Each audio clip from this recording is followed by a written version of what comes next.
The Agriculture Minister is turning his attention to an unexpected source to increase Jamaica's presence on the export market. During a tour of the St. Catherine Adult Correctional Center on Tuesday, he commended the inmates and facilitators for their work on several agricultural produce and products he promised to help them tap into locally and overseas. TVJ's Krista Campbell reports. We have too many tourists coming in and they're bringing the food with them, when we can produce the food here. Here being the St. Catherine Adult Correctional Center. After touring the facility on Tuesday, Agriculture Minister Audley Shaw says he was so impressed by the work of inmates and their facilitators in growing crops and making several products that he wants to help them find markets. Products he says he's never seen anywhere else: cashew beer, potato ketchup, and tamarind syrup, to name a few.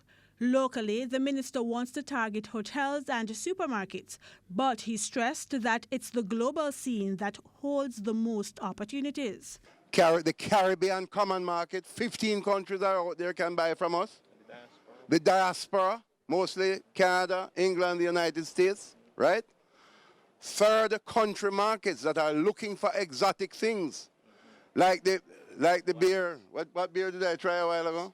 Star fruit beer. The star fruit beer. He encouraged the prison authorities to get approval from the Bureau of Standards and get the Scientific Research Council involved as part of efforts to prepare them to get into exports. Meanwhile, he touted the project as a great opportunity to help rehabilitate inmates after they are released. The United Nations Development Program in Jamaica provided over $200,000 in funding to the Jamaica 4-H clubs for the project, which has also been launched in at least 4 juvenile correctional facilities.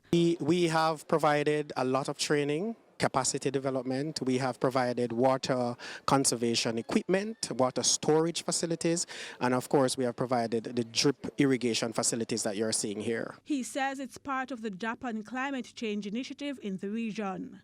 Senior Superintendent Herbert McFarlane, who's in charge of the prison, says the facility is now self-sufficient in vegetables, which are used to supplement the inmates' diet.